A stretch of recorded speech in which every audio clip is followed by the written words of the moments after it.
Should we just send one to every American? White House Press Secretary Jen Psaki mocked the idea of good government when it comes to offering free COVID tests. So I'm going to play this clip for you. And if you don't understand how disconnected this is, I'm going to explain how disconnected it is by showing you what the UK does. But first, here's Jen Psaki.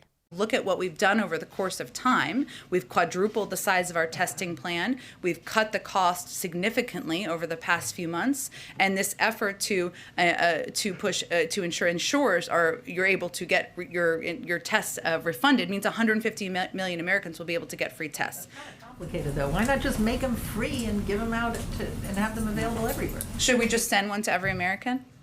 Maybe. Then what happens if every American has one test? How much does that cost? And then what happens after that? All I know is that other countries seem to be making them available in greater quantities for less money.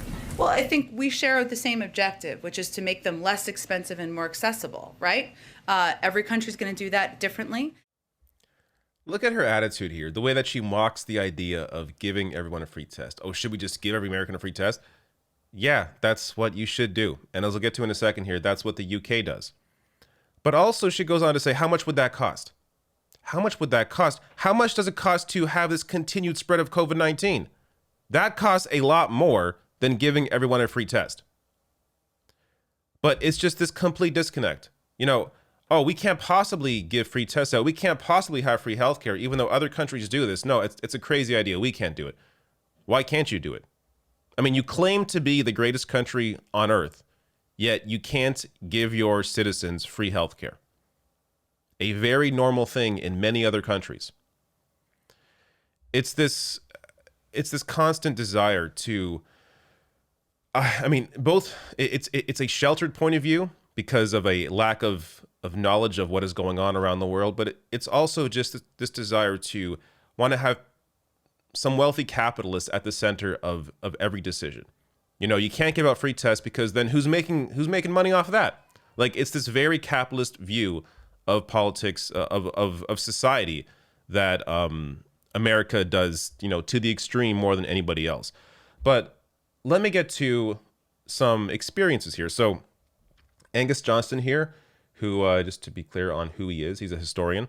So he gives his experience here in being in England and getting free tests. So he shares here saying, when I was in England last month, I could walk into a pharmacy as a non-resident and walk out 5 minutes later with 2 boxes of 7 rapid tests each. Psaki mockery is misplaced.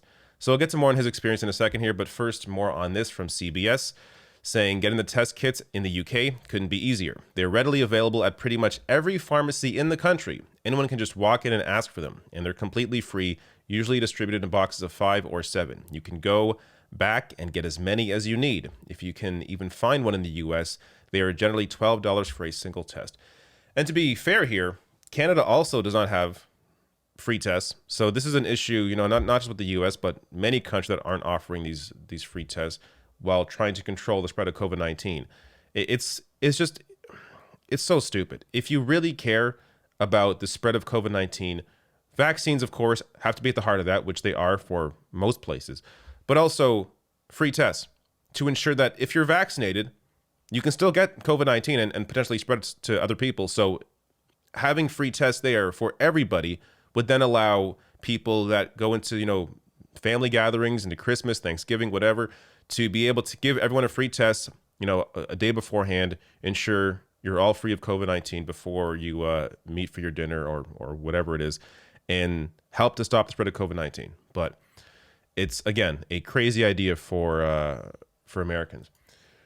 More here from Jonston. So this is his experience with these free tests, saying my 15-year-old is having a sleepover birthday party with a bunch of her vaccinated friends next weekend. So I gave her 2 boxes of UK tests I brought back, and she's going to give a test to every invitee. Boom, done, easy peasy. To do the same with tests from the US would cost $100. To expand a bit on the UK's policy, everyone who wants can get 2 boxes of 7 tests each for free every day. Want to stock up? You can stock up. Want enough for a big family for a couple months or a weekly test? Go a few days in a row. And the only thing you need to do to get the test is to type in your personal info the first time so you can show the pharmacist a QR code. And after the first time, the system remembers you. And every box of tests is numbered, and every test has a QR code of its own. So when you take a test, logging the results in the national database is practically as simple as taking a picture. Voila, instant tracking of test usage and outcomes. So we'll get some more opinions on this in a second here, but that's how easy it is. They have these free tests, they have these QR codes that make logging the results really simple, and that helps to control the spread of COVID-19. But it's mocked. The idea is mocked by the White House press secretary in the U.S. Now, a couple last opinions here. First, from Nathan J. Robinson on the Jen Psaki video, saying this clip is amazing, is an amazing demonstration of how neoliberalism cramps the imagination. Things that literally exist in social democracies around the world are seen as crazy pipe dreams. Free services are impossible. Only public-private partnerships with lots of paperwork are reasonable. This is, of course, I think very familiar to people that are aware of what is going on outside their own borders. You see things like free tests or free healthcare in other countries, and you see just the lack of imagination in places like the US and Canada when it comes to these sorts of things. Neoliberalism, it's always looking for a free market solution to everything, as opposed to looking at what the government can actually do to help and provide for its people. But again, what's centered in most public policy in the US and in many Western democracies, it's capitalists. Who can make money from this situation?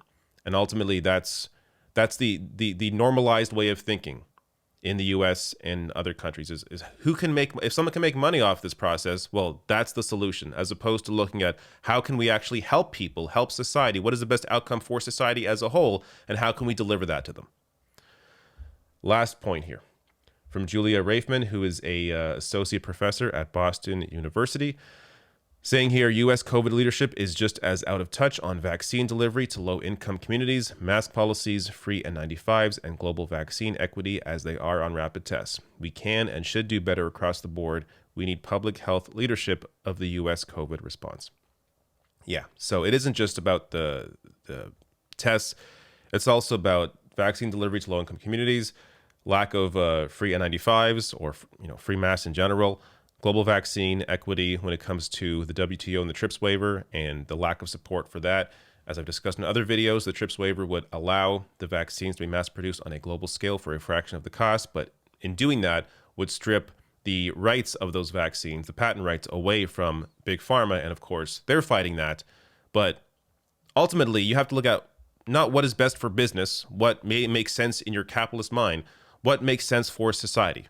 What makes sense for society is ensuring that everyone around the world is vaccinated to stop the spread of COVID-19 as quickly as possible, and which would also limit the ability for COVID-19 to mutate into new variants that could render the current vaccines ineffective. That is what makes sense for society. Yet, there's a debate over the TRIPS waiver. It's completely ridiculous. So it shows you once again what is at the heart of most public policy, and that is who can make money, who is going to benefit from this financially, and that ultimately is who ends up making the decisions. Wealthy capitalists at the top of these companies.